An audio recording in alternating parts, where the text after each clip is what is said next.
Bom, nós estamos falando da desigualdade das.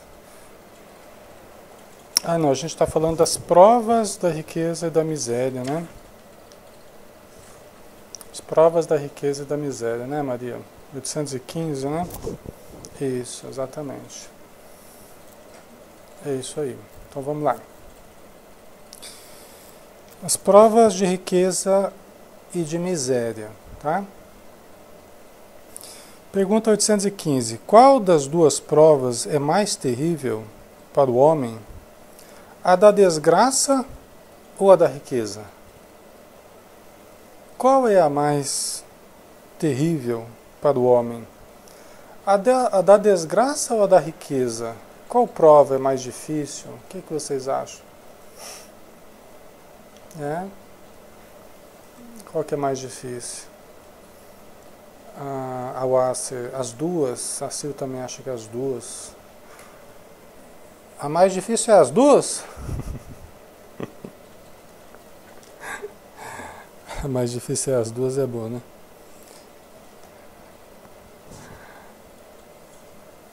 O que é mais difícil? Entre uma e outra. Não vão ficar em cima do muro, não. Ficar fazendo média aí. Entre uma e outra, qual que é mais difícil? Qual que vocês acham que é mais difícil? Tá certo que ambas têm dificuldades diferentes, né? Mas será que uma delas é mais difícil? A plenitude, acho que é a riqueza, né? A Luísa também acha que é riqueza, a Lázia acha que é do dinheiro, né? Certo. A Zélia, a da pobreza é mais difícil. A Val, a riqueza tem muitas tentações. O Wagner, os espíritos dizem, seria as duas, mas para mim seria a riqueza, as duas não sabendo usar, a Silvia está dizendo, né? A Orquídea acha que é a riqueza, que é mais difícil. Então vamos ver daqui. Vamos ver. Qual será que é mais difícil?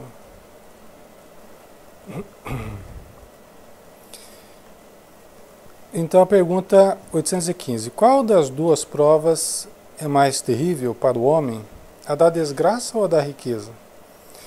São-no tanto uma quanto outra. Tá? Então eles estão dizendo, olha, tanto uma quanto outra são difíceis. Né? São difíceis. Tá? A miséria provoca as queixas contra a providência. A riqueza incita a todos os excessos. Tá?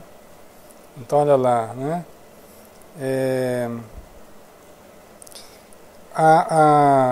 A miséria provoca as queixas contra a providência, né? Tá entendendo? Então, o grande perigo da miséria, é a revolta, né? Esse é o grande perigo, é a revolta. E qual é o perigo da riqueza? O perigo da riqueza são os excessos, né, pessoal? A liberdade excessiva, né? A liberdade que a gente tem em excesso por causa do dinheiro, né? Ela favorece os abusos, né? O maior problema do dinheiro, eu acho, que é a liberdade que ele oferece. A liberdade que ele oferece, né? Então gera essas facilidades aí que nem todo mundo, né, está com condição, tem condição para lidar com essas facilidades aí, tá? Não é fácil não, né, pessoal? A Sandra está colocando a questão das drogas, né? A Florzinha, as facilidades, poder comprar tudo. Às vezes acho que compra até as pessoas, né, Flor? Pelo menos tem a intenção de comprar até as pessoas, né? Então, isso realmente acontece, né? Não é fácil não.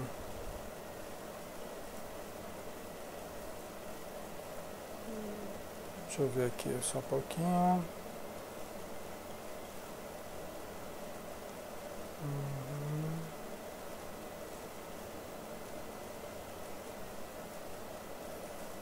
Deixa eu ver. A Sandra, a festa A festa de branco que chama na Holanda, a festa das drogas, né? Então, é isso aí. Muito bem, então vamos lá. Tanto uma quanto outra são difíceis, né? Uma faz com que as pessoas fiquem reclamando sobre a providência, se cai na revolta frequentemente, e a outra, a riqueza incita a todos os excessos, né? Pergunta 816. Estando o rico sujeito a maiores tentações, também não dispõe, por outro lado, de mais meios de fazer o bem? Então, estando o rico sujeito a maiores tentações, também não dispõe, por outro lado, de mais meios de fazer o bem? Não tem esse outro lado também? Da pessoa, se ela tem possibilidade de cometer mais erros, tem, mas ela também não tem possibilidades de ajudar mais? Ela não tem possibilidade, pessoal? De fazer o bem? O que vocês acham? A maga, se souber fazer bom uso do dinheiro, sim, né? O Vaga, isso é verdade. A Florzinha, só se ele quiser. A Orquídea, sim, mas frequentemente o egoísmo não deixa. A Carmen também acha, né, que isso é possível e tal. Maria, nossa, tem sim ali. Se souber administrar, sim, né? Certo. Pessoal, vamos ver, vamos ver. Então, pergunta 816. Estando o rico sujeito a maiores tentações, né? Estando o rico sujeito a maiores tentações, também não dispõe, por outro lado, de mais meios de fazer o bem? A gente não possui de mais meios de fazer o bem? Resposta: mas é justamente o que nem sempre faz. Mas é justamente o que nem sempre faz. Quer dizer, a gente até poderia fazer o bem, sim. Isso seria a coisa interessante para a gente. Isso seria realmente o mais interessante para a gente. Possuindo riquezas, bens, mas é o que nem sempre acaba acontecendo. A pessoa fica tão fascinada com as possibilidades que tem, que muitas vezes acaba esquecendo de ajudar, de ajudar o próximo, Então, é por aí,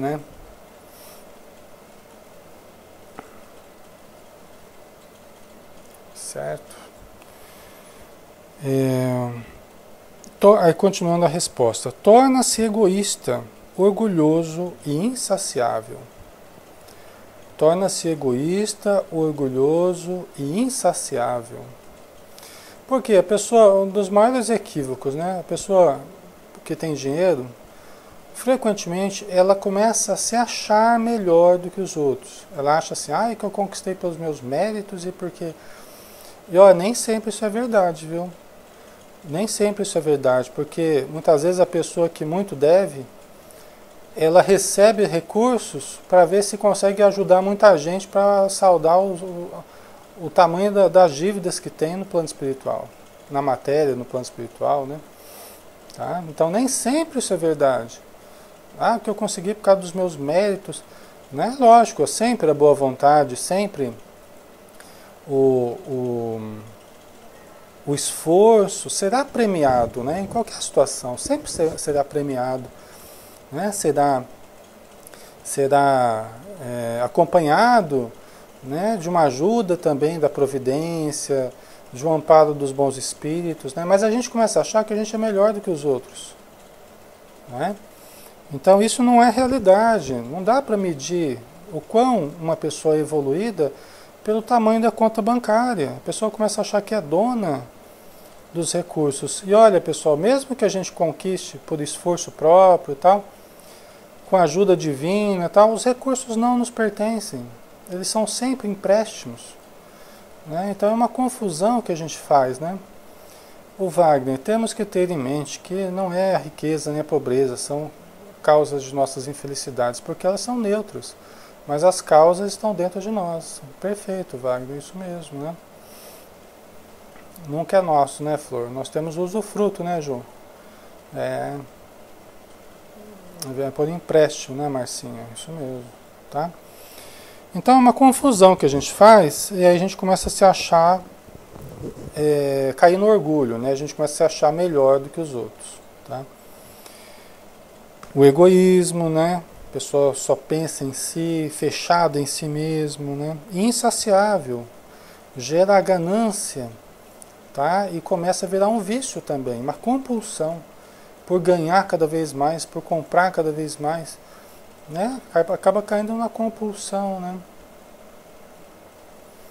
A Mia, temos a fraqueza de não olhar dentro e de nos perceber que não é o externo que nos faz mal, e sim o interno, né?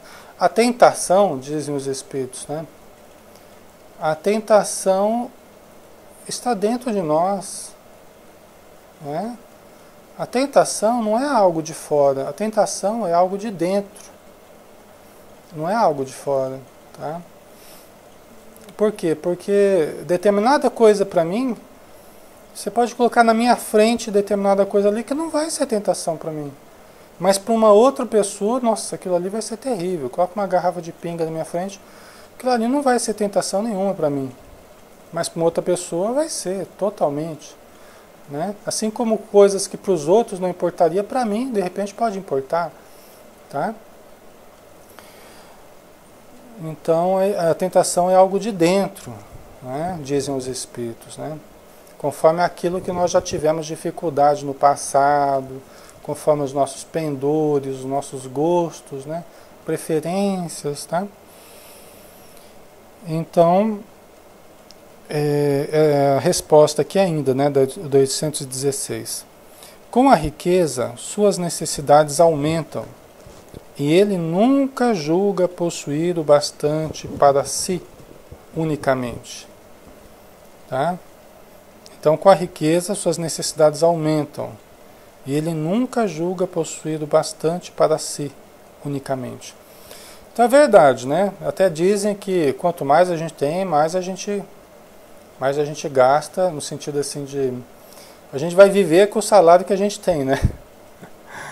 E se você ganha mais, aquele salário também vai ser, não é? Vai ser o que você vai gastar também, né?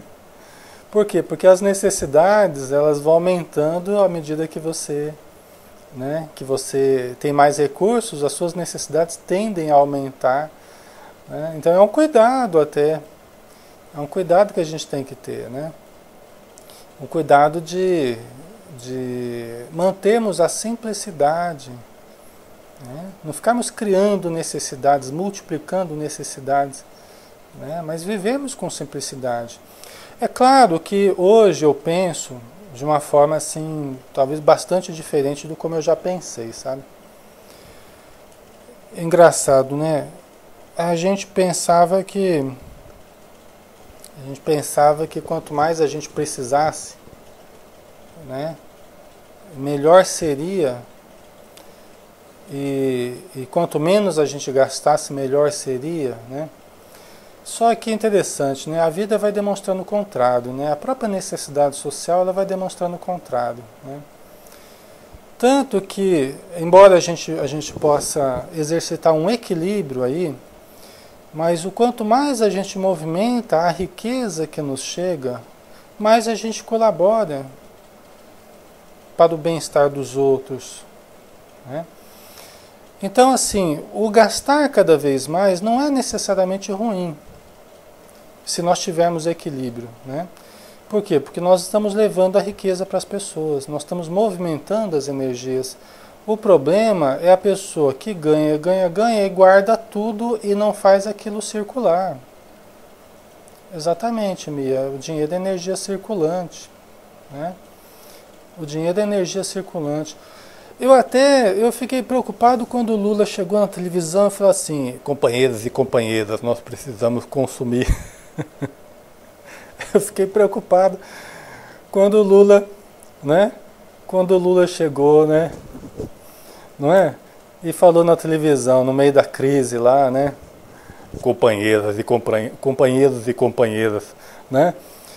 e começa a fazer a carinha dele lá de vida para um lado e vida para o outro, e falando na televisão, né? Que a gente precisava consumir, né? Que a gente precisava consumir, né? Eu falei, puxa vida, né? Ele está incitando as pessoas a, né, a consumirem cada vez mais, tal, né? O Barack Obama. Ai, muito engraçado. O Barack Obama, né? Chama Barack Obama, né? Mas só que depois a gente começa a ver que ele tem razão. Parece que as necessidades sociais, elas necessitam muito mais de nós querermos. É uma coisa que vem mudando o meu pensamento ao longo dos anos, assim.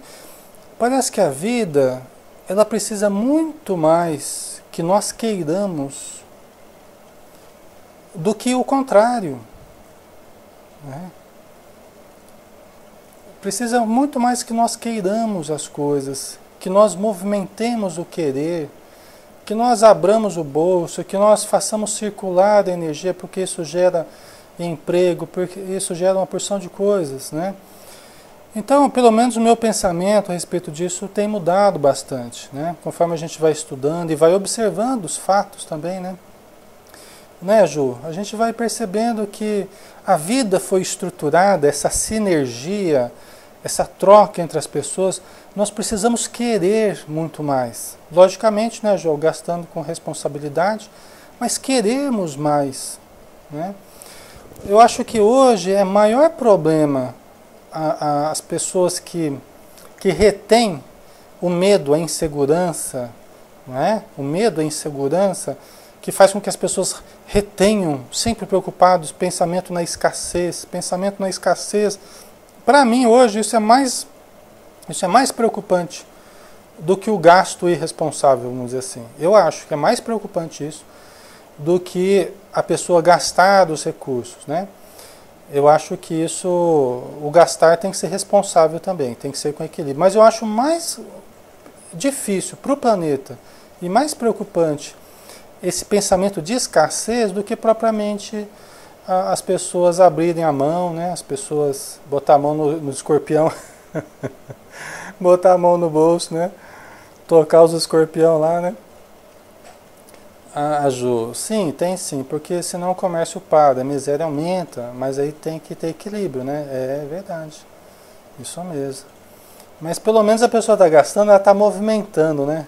Está deixando um monte de gente feliz, né? A pessoa que só pensa em si e só guarda, ela não faz ninguém feliz, até a família passa necessidade, né?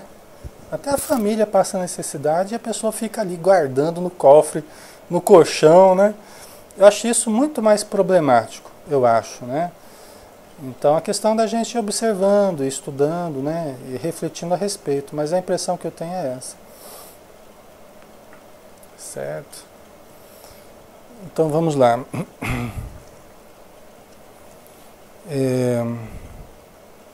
Então, com a riqueza, suas necessidades aumentam e ele nunca julga possuir bastante para si unicamente, né? E geralmente as pessoas que têm muito dinheiro, elas têm uma atitude diferente perante a vida. Até a gente fica pensando, será que não é isso também que favorece o adquirir mais? A pessoa já ter uma mentalidade diferente? Pessoa que tem bastante dinheiro, é tudo no atacado, é tudo por atacado, né? Se a pessoa vem na nossa casa, ela traz bolo, e traz não sei o que, traz um monte de coisa, parece que só pensa por atacado, né? É tudo tamanho família, né? A pessoa que tem muitos recursos, parece que ela pensa diferente, ela tem uma mentalidade diferente. E talvez já seja isso que faça com que ela adquira recursos, né? Porque ela já tem esse pensamento mesmo de tudo grande, né? Tudo em grande quantidade, né? Ela já tem uma psicologia diferente, que logicamente favorece que ela se transforme num canal de distribuição mesmo de riqueza, né? De possibilidades, onde ela vai, né? Então é interessante. Quando vai comprar alguma coisa numa loja, compra do monte, né? Então é interessante a gente observar essa psicologia, né? Essa diferença entre as pessoas, né? Amarga. Mas é que eles também não sabem da dificuldade de não ter. Muitas vezes você quer comprar, mas não tem esse poder aquisitivo, né? É, e às vezes até pessoas que desenvolveram muito os recursos começaram uma vida simples, né? Começaram uma vida bastante humilde, mas é que eles já tinham uma psicologia diferente, né? E à medida que foram aplicando esse modo de ser deles, a coisa foi dando certo, né? Então muito bem, pessoal. Cada um vai achando o seu equilíbrio, né? Cada um vai achando aquilo que cabe para si, né? Para sua vida. Então cada um tem que achar, tem que ir fazendo as suas reflexões e achar o seu equilíbrio, né? Então vamos lá, vamos pegar uma nota de Kardec aqui para terminar esse tópico, tá? Kardec então diz assim: a alta posição do homem neste mundo e o ter autoridade sobre os seus semelhantes são provas tão grandes e tão escorregadias como a desgraça, porque quanto mais rico e poderoso ele é, tanto mais obrigações tem que cumprir, e tanto mais abundantes são os meios de que dispõe para fazer o bem e o mal. Então, Kardec dizendo, né, quanto mais a pessoa tem poder, né, autoridade sobre os seus semelhantes, né, as provas são mais escorregadias. Né, são mais escorregadias. É lógico, né, pessoal? É lógico que é mais difícil. Né? Imagina, por exemplo, o nível de preocupação que um empresário tem, né? O nível de preocupação que um cara que tem lá 5.000 funcionários, não é? Imagina como é que ele vive, não é? Então,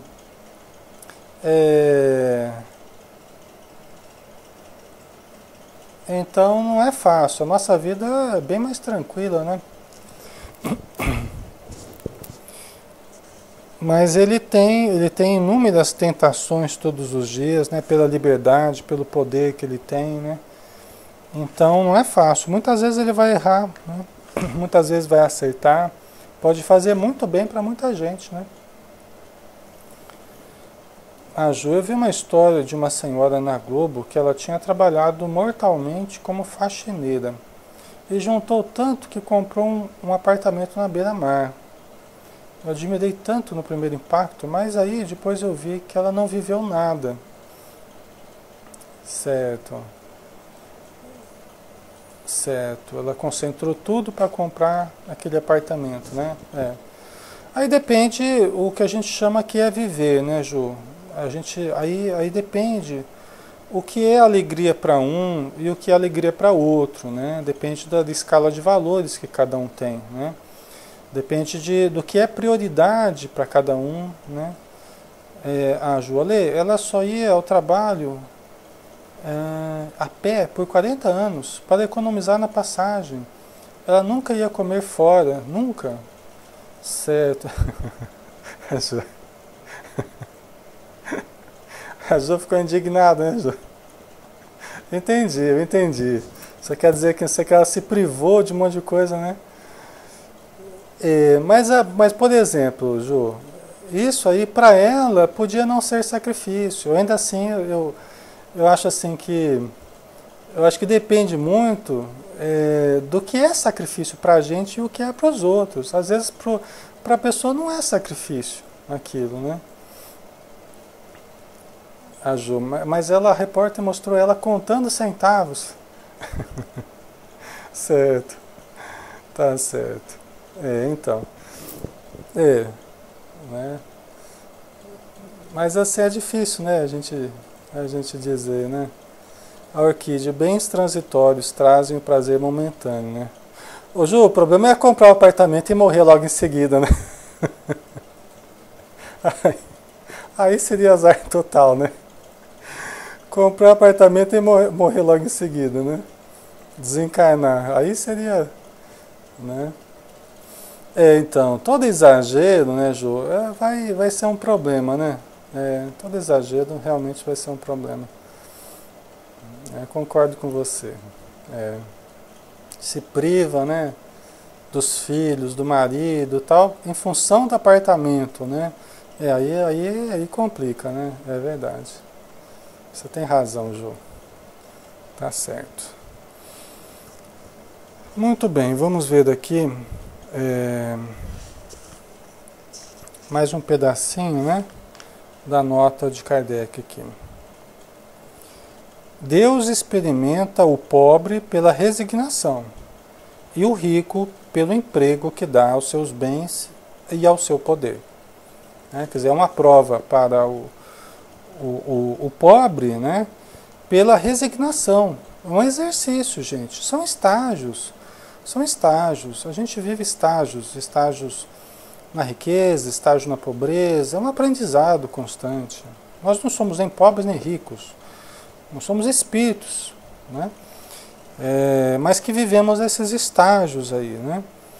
A pobreza, ela exercita a resignação, e a riqueza, o emprego que dá aos bens e ao poder, né? Dizem assim, dá o poder à pessoa que você vai conhecer ela, né? Às vezes a gente fala assim, eu não gosto esse negócio de poder eu não gosto. Mas aí quando a pessoa tem poder na mão, aí, nossa, ela se encanta, ela acaba adorando mandar nos outros e...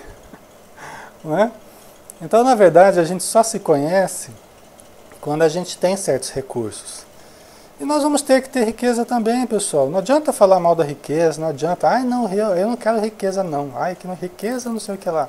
Não adianta, bobeira nossa, nós vamos ter que ser rico também. Porque senão a gente não vai aprender o que é ter a riqueza. Nós não vamos nos exercitar. Todos nós vamos ter que aprender a lidar com recursos, todos nós. Por quê? Porque nós temos que aprender a lidar com a liberdade. Se o recurso nos dá maior liberdade, nós vamos ter que ser experimentados também de forma mais intensa na liberdade maior também, né? De poder escolher. É mais fácil quando a gente não pode escolher, porque não tem escolha, né? Já está escolhido, né? Porque não tem remédio imediato está, né? Então, quando você não pode escolher nada, você simplesmente se deixa levar, né? Então, você vai deixando a coisa correr porque você não tem opção, porque você está sem recursos, né? Mas é interessante quando a gente começa a ter recursos, porque a gente começa a ter que escolher melhor as coisas, optar melhor. E aí que está o desafio, o crescimento, né? Certo? A Mia, talvez, Ju, isso era o melhor que ela sabia fazer naquele momento, por isso não tem como a julgar. Sim, é verdade. A Miriam, nós somos ricos perante muitas pessoas, água encanada, internet, etc. Né? Certo, então, é verdade. A gente já usufrui, né, de muitos recursos, né? Verdade. Então, continuando aqui, tem mais um pedacinho da nota do Kardec aqui, né? A riqueza e o poder fazem nascer todas as paixões que nos prendem à matéria e nos afastam da perfeição espiritual. Por isso foi que Jesus disse, em verdade vos digo, que mais fácil é passar um camelo por um fundo de agulha do que entrar um rico no reino dos céus. Né? Então, mas a gente tem que lembrar, a gente tem que relativizar isso aqui. Tá? Como o próprio Evangelho relativiza. O próprio Kardec, né, no Evangelho segundo o Espiritismo, ele fala, fica demonstrado que a riqueza é motivo de progresso, é fator de progresso. Tá? Se Deus houvera colocado na mão dos ricos um recurso de queda fatal, a pessoa está fadada a cair só porque ela é rica, já teria dado a uns a salvação e a outros a queda. Né? E não é isso que Deus fez. Deus deu recursos para o rico. Se ele souber aproveitar bem, será maravilhoso. Por quê? Porque ele vai utilizar bem a liberdade dele, ele vai ajudar milhares de pessoas, ele vai auxiliar o progresso, a indústria, a arte, a ciência. Não é? Quem que financia a ciência? Hoje em dia, quem mais financia a ciência é a propriedade privada, gente. É a propriedade privada. Quem mais financia a arte é a propriedade privada. Eu fiquei besta de ver, fiquei mais besta ainda de ver, né? Eu fiquei besta de ver o programa olímpico nos Estados Unidos, né? O programa olímpico dos Estados Unidos, ele não é mantido por um centavo sequer do governo americano. Eles não investem um centavo sequer no programa olímpico deles.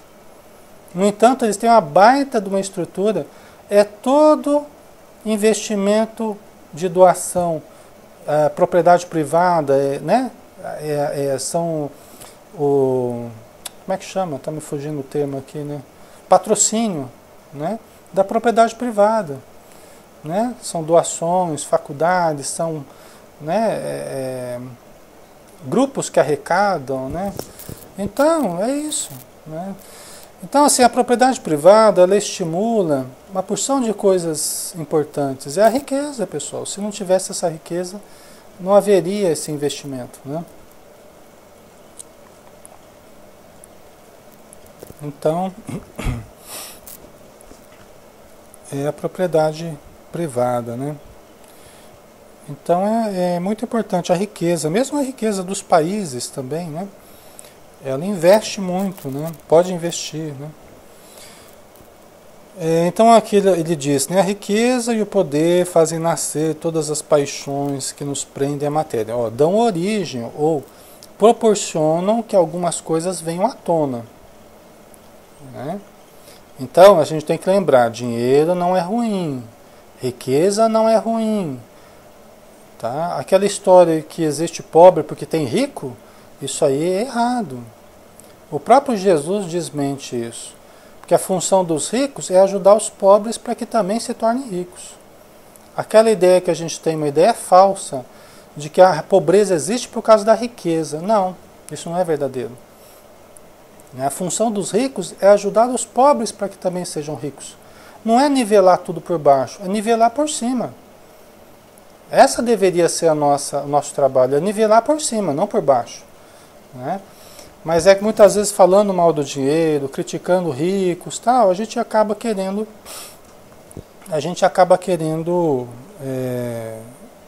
rebaixar todos, ao invés de elevar todos, né? Então é uma coisa para a gente pensar melhor, né?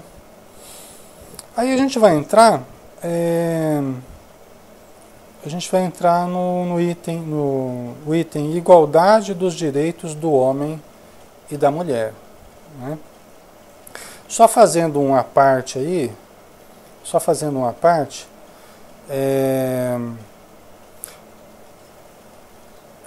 tem a situação que até a Joana de Ângeles questiona, e ela fala com muita energia, ela fala assim, aí eu concordo plenamente com ela, ela fala assim, olha, quem mantém a pobreza, quem mantém a criminalidade, são as negociatas nos gabinetes de luxo. Ela fala assim, literalmente, fala assim, quem mantém esse estado de coisas são as negociatas nos gabinetes de luxo. Aí sim, tá? É aquela riqueza ilícita. Cuidado lá, pessoal. É aquela riqueza ilícita. Quer dizer, a riqueza ilícita, sim. Tá? É a apropriação indébita nos patrimônios da vida, a exploração popular, aí sim. Isso ajuda a explorar a população, empobrece as pessoas, né? Lesa as pessoas. Às vezes, empresas até de telefonia ou de várias prejudicam as pessoas. Tá? Pessoal, quem tiver com problema de som, pode também usar o Facebook lá, que parece que o som geralmente lá está melhor, tá? Então, se tiver algum problema aí, é só usar o Facebook lá que vai ouvir direitinho, tá? Certo? Então, tirando essa parte aí da apropriação indébita, né, da riqueza ilícita, o resto está tudo bem, está tudo certo, né? Então, tirando essa questão ilícita, a riqueza ela é proporcionadora, pode ser, né, proporcionadora de muito crescimento popular, né? Em todos os sentidos. Então vamos lá, vamos para a igualdade dos direitos do homem e da mulher. Tá? Pergunta 817. São iguais perante Deus o homem e a mulher? E têm os mesmos direitos? São iguais perante Deus o homem e a mulher? E têm os mesmos direitos? Ah, isso não! Né, Dudu? Isso não! Aí já estão querendo demais, né? É lógico que a mulher tem mais direito do que os homens, né, Dudu? As mulheres têm mais direito do que os homens, né? As mulheres, puxa vida, né? As mulheres, os homens é que dão a última palavra, né? Sim, meu bem, né? Tô brincando, pessoal, só para deixar a mulherada aí meio preocupada, né? Certo, vamos ver aqui. O que vocês acham? São iguais perante Deus o homem e a mulher? E têm os mesmos direitos? Iguais acho que não são não, né? Tô brincando, né? Nós somos diferentes, né? Mas perante Deus, enquanto seres humanos, né, seres biológicos que somos iguais, né? Não tem jeito, né? Vamos lá, pergunta 817. São iguais perante Deus o homem e a mulher e têm os mesmos direitos? Resposta. Não outorgou Deus a ambos a inteligência do bem e do mal e a faculdade de progredir? Quer dizer, Deus não deu tanto ao homem quanto à mulher a inteligência do bem e do mal e a faculdade, a possibilidade de progredir? Né? Eles respondem com uma nova pergunta. Né? Então, né? Deus deu tanto a um quanto ao outro todas as possibilidades de evoluir, né? Então nós temos sim, né, os mesmos direitos perante a vida, né, perante as leis divinas, o homem e a mulher, né? Exatamente, senão já seria uma injustiça, né? Se um fosse melhor do que o outro, um tivesse mais direitos do que o outro, já seria uma injustiça, né?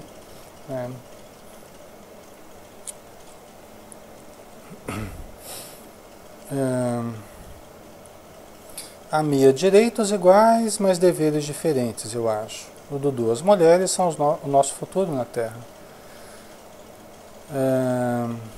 A Mia, perante eles são iguais, ao meu ver. Né, Amara? Deus não faz distinção entre seus filhos. Né? Certo. Vamos ver então a pergunta 818. De onde provém a inferioridade moral da mulher em certos países? Né? De onde provém a inferioridade moral da mulher em certos países? Por que a mulher, em certos países, ela é tida, né, moralmente inferior?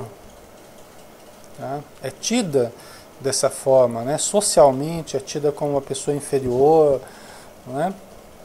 Então, por que isso, pessoal? Por que vocês acham isso, né?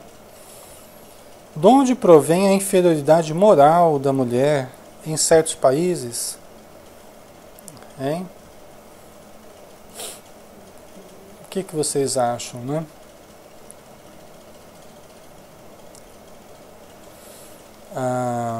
A Maga, pelo preconceito dos homens em se acharem superiores, né? Certo. O Joel, cultural, né? Isso é cultural. Plenitude, pelo machismo ancestral. Certo. O Dudu acha que é da fraqueza delas. Da fraqueza delas não é. Tá. Não, acha que não. Certo. O Braz acha que são vítimas das leis mosaicas. O Joel, quando Eva foi criada da costela do Adão, foi considerada inferior por ter saído do homem. Certo.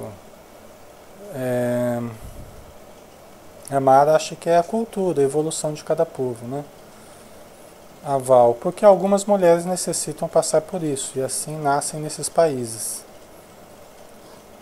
Certo. A Silvia começa pelo salário. As mulheres sempre recebem menos que o homem, mesmo fazendo o mesmo. Uhum. Ok, vamos ver então a resposta aqui, né? De onde provém a inferioridade moral da mulher em certos países? Resposta: do predomínio injusto e cruel que sobre ela assumiu o homem. Né? Então, assim, a diferença que há entre certos países no trato com a mulher, a diferença do homem à mulher no trabalho, de modo geral, né, nas leis e tal, vem do predomínio, aí no caso, entre parênteses, histórico, né, diríamos nós, né, o predomínio histórico injusto e cruel que sobre ela se assumiu. Sobre ela assumiu o homem. Quer dizer, isso é um processo histórico mesmo, como vocês disseram aí, né? Talvez venha lá da questão do Adão e da Eva, das leis mosaicas, né? Sociedades patriarcais aí, que predominaram durante muito tempo, né? Então fez com que hoje ainda nós sentíssemos reflexo, né? E eu acredito que vamos ler, eu acabo de ler a resposta aqui, tá? Ok, Ju, um beijão, até mais. É resultado das instituições sociais e do abuso da força sobre a fraqueza. Entre homens moralmente pouco adiantados, a força faz o direito.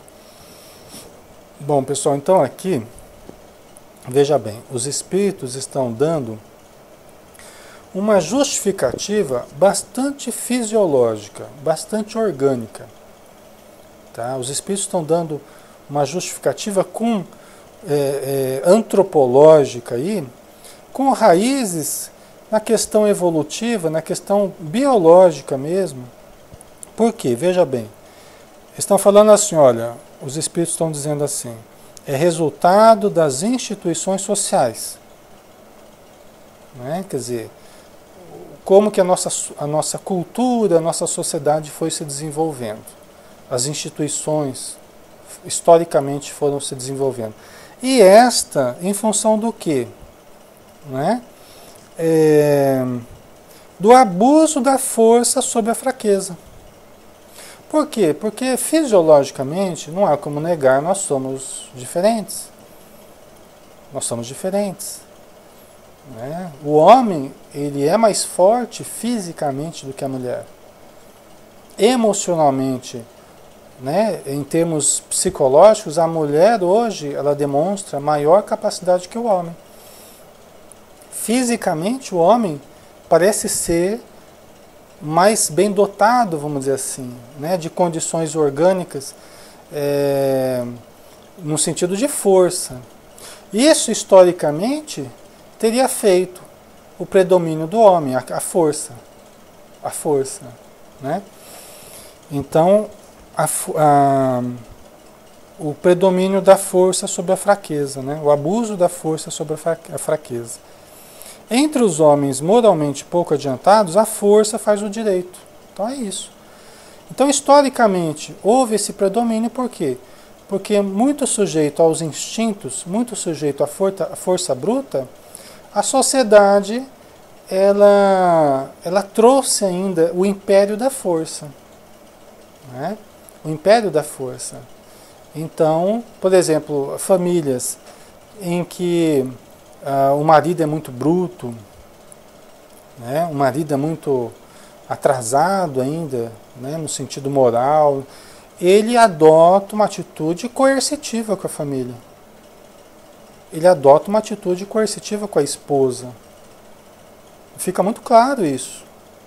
Né? Quando a pessoa é muito truculenta, ele adota frequentemente uma atitude mais coercitiva com relação à esposa e aos filhos. Tá? Agora, quando você tem um marido, por exemplo, mais light, né? Mais light. Quando você tem um marido mais, né? Mais doce, mais brando, né? Mais sensível, vamos dizer assim, né? Já tende a ser mais parelho com a esposa. A Mia, onde tem isso? Onde tem isso? Aí é a mulher que manda. Aí é a mulher que vai bater no marido. Tem mulher que bate no marido, hein, pessoal?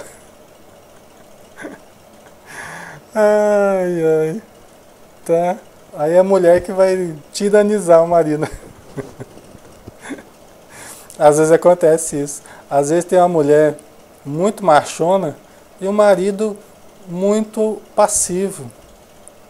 Né? São problemas, os excessos sempre dão problemas, sempre dão problema, os excessos dão problema. Tá? Tanto o marido mandão, truculento e a esposa muito passiva, né? Quanto o contrário. O contrário também existe. A mulher muito machona e o marido muito acomodado, muito passivo, vai dar confusão, vai dar problema. Por isso que a gente tem que buscar o equilíbrio, né? A mulher que adota uma postura muito masculina, muito masculinizada, ela acaba não tendo resultados bons também. Ela acaba não conseguindo se sentir bem com ela. Tá? Por quê? Porque ela começa a ter resultados difíceis no relacionamento com as pessoas. Porque começam a achar que ela é muito mandona, né? Que ela é uma pessoa chata, que ela é uma pessoa difícil de lidar, porque às vezes ela tem um lado masculino muito ativado. Ela precisaria ser mais feminina, né? Trabalhar mais o lado feminino. Né? E o homem também. Se o homem ativa muito o lado feminino dele, deveria ser mais homem no sentido assim, mais para fora, mais energia, mais determinação, e ele fica muito passivo, né? Então isso dá problema também. São questões psicológicas aí que a gente tem que achar. São as polaridades, né, Maria? Todos nós temos o masculino e o feminino. Nós temos que saber equilibrar essas duas forças aí, para fora e para dentro, né? A suavidade, a doçura e a energia, né? Nós temos que aprender a fazer isso, né? Então, certo. Muito bem. Bom, aqui a gente acabou, né? Nós acabamos a 818. Vamos deixar o 819 para a semana que vem, então. Aí a gente dá uma paradinha aqui, tá? Gente, um grande abraço, obrigado por tudo, tá? Fiquem com Deus. Tenham um dia muito bom pela frente, uma semana excelente, tá? E nos vemos então na quinta-feira com o estudo do livro Vereda Familiar, tá? Amanhã, lembrando que tem estudo aqui com a Ju e com os nossos irmãos aqui, tá? Um grande abraço, até mais. Obrigado a todos também do Facebook, um abraço, fiquem com Deus, tá? Até a próxima.